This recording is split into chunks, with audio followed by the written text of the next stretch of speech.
Welcome back on Guard Army. Today we are going to be going over a new take on Meowscarada. This will be using the Dudunsparce engine with the dashing draw ability that lets you shuffle this Pokemon and all attached cards into your deck and draw 3 cards. In addition to Iron Valiant EX, which when it comes up from the bench to the active, it gets to ping something for 20, and the new Baby Iron Valiant with the Twin Lasers attack that does 20 damage to the active and 20 to one of your opponent's bench Pokemon. These are a lot of great utility options that now Meowscarada can use, because Meowscarada, for 100 plus 120 more damage if the active is damaged, can now use Valiant and the Baby Iron Valiant in order to set damage on the field, with Dudunsparce as a nice little pivot plus draw option. So the focus of our deck is obviously the Meowscarada EX. This has the ability Bouquet Magic, which lets us discard a basic grass energy from our hand to place 3 damage counters on one of our opponent's bench Pokemon. With the attack Scratching Nails, as I detailed, it does 100 plus 120 more damage if the opponent's active is damaged. So Bouquet Magic is a lot of spread. You can set it up for this to do more damage, or you can set it up to try and take bonus knockouts on the bench. And with the Baby Valiant and the Iron Valiant EX, you have a lot more spread potential with this deck now. Then we have the Floragato. We've got one of these to evolve up into. Magic Whip could be nice for pushing something to the bench that we can ping down later. It's a decent attack, but it's not going to be used particularly frequently, obviously. And then we've got 4 of the 70 HP Dig Claws Sprigatito, because sometimes you just want to poke something for 10 with a DTE. And sometimes you go attach, and swing for 30. It's not going to be super relevant as an attacker, but, like, it's here. It's funny. It's cute. I love this art. The Iron Valiant, as we detailed, this has 130 HP, 2 retreat cost, weak to metal. We're not going to be using the second attack, but the first attack is very relevant. You can use this on the first turn of the game. Twin Lasers does 20 to the active and 20 to the bench. We've got ways to get that out as well, which we'll go over in a bit.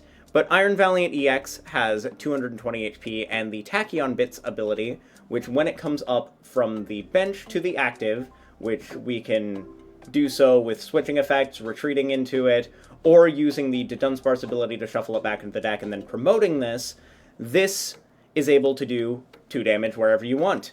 It's just here for the ability, obviously. We also have Future Booster Energy Capsule, so it is a pivot as well. So when you shuffle the Dudunsparce back and then pivot into this, we can now retreat from this into our Meowscarada and take a big KO. Then we have the Dudunsparce, as I said, dashing draw. Once during your turn, you may draw 3 cards. If you do, shuffle this Pokemon and all attached cards into your deck. It may have 3 retreat costs, but that doesn't matter because you're just shuffling it away anyway. The only time that this would get stuck in the active is if there's a Flutter main in the active. Then we've got the Dudunsparce, the 60 HP one. We have 3 of this one because there's one of another Dunsparce that's relevant here. But this one has free retreat. The attacks aren't particularly relevant, although you could attach a DTE and swing for 10 with Dig, and then potentially be immune to damage and effects from attacks for the next turn.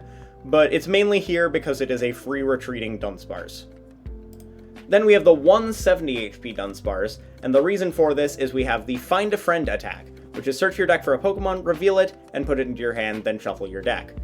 It's alright. It's not going to be, like, game-breaking, but sometimes you want to just find a Pokemon for your next turn, so you go retreat from the free retreat Dunsparce into this Dunsparce, attach a grass energy, find a friend to be able to get set up for the next turn. Sometimes it'll just be grabbing a Dunsparce, so you can shuffle this back into your deck and draw an additional 3 cards. Then we've got this Ditto. This one's really important. The reason we're playing this is because it's searchable off of Buddy Poffin, and we can transform from this into the Iron Valiant here.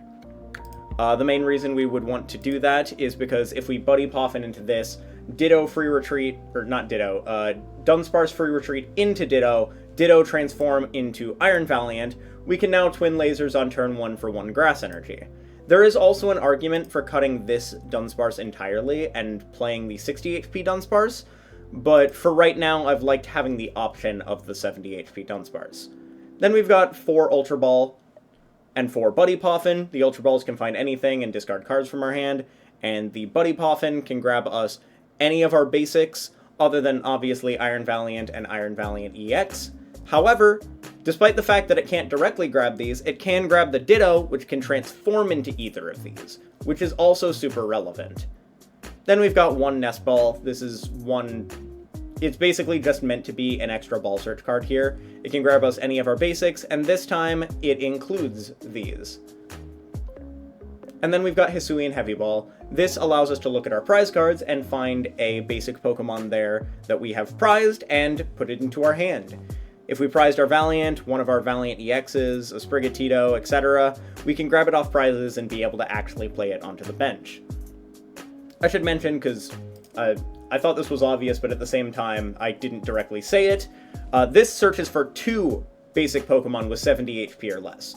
That's why we're playing this and not just a bunch of Nest Balls, because we want to get as many Sprigatito and Dunsparce down as we possibly can on our first turn. Then we have Optimal Rare Candy Art. This is choose one of our basic Pokemon in play, and we can jump straight to the stage 2. So we are able to candy up from Sprigatito into Meowscarada. Then we've got Super Rod. This allows us to manage our energy and our Pokemon, so if something gets knocked out, we can get him back. This allows us to be able to use more than just the 3 Meowscarada that we have here. For example, if one gets knocked out, we Super Rod it back in, we can Ultra Ball for it again, candy into another Sprigatito.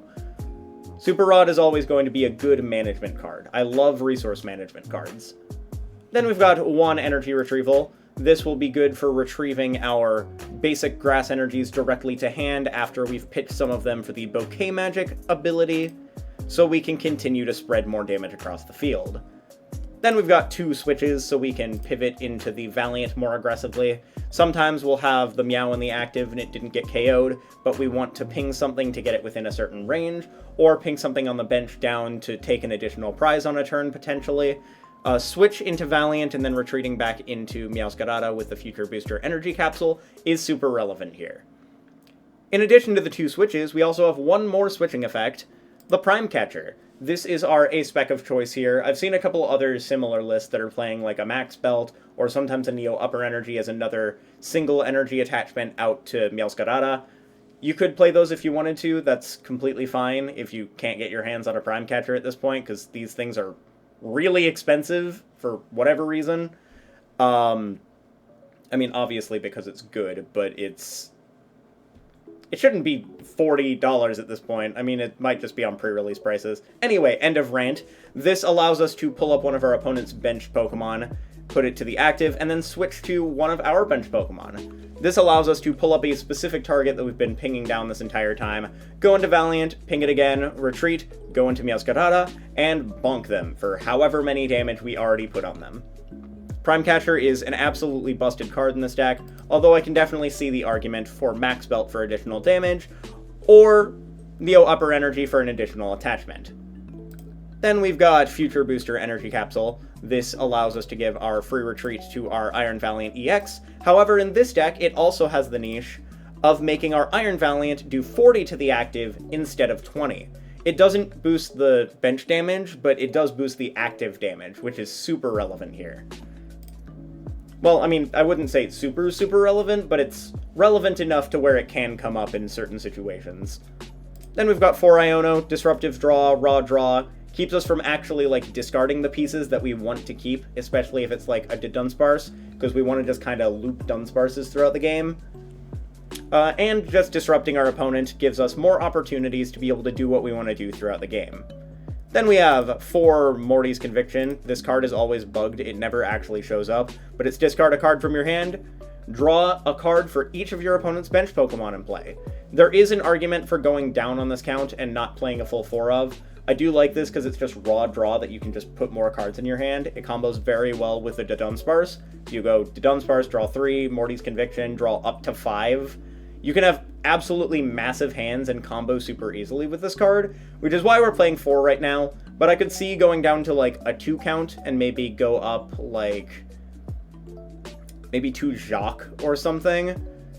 Jacques could grab us both the Dunsparce and the Meowscarada, but for right now, I'm liking the Morty's Conviction. And then we've got 1 boss, so we have an additional Gust, so we've got Prime Catcher and Boss's Orders, both as gusting effects in the deck. Then we have 4 Double Turbo Energy. These are each our attachments that can set up our Meowscarada in a single turn. And then we have 6 Basic Grass. which in addition to being able to be used for Bouquet magic, is also good for being able to use Twin Lasers and Find a Friend on turn 1. So this is where we're at right now. Another consideration is Radiant Alakazam. Obviously, Radiant Alakazam has been a staple in most of the Meowscarada decks, but I've ran a couple of games with it, and it felt like more of a burden than an actual benefit. It can come up, but I don't know how necessary it is, at least in this particular build of the deck. In other builds that doesn't have, like, the Iron Valiant EX, I would think that it would be more relevant, but I think here, it's not as necessary. So you could put it in if you want. You can play a couple games with it. I personally am fine with it without the Radiant Alakazam, but it definitely has a place in the deck if you want to find room for it. I hope you enjoyed the deck here. I absolutely love Meowscarada. It's such a fun deck to play. Let me know what changes you would make, other decks that you would like to suggest me to do a deck profile video on in the comments. Leave a like and subscribe if you enjoyed the video. Leave a comment below, because it helps boost the algorithm if you do actually like this video. And I will catch you all later.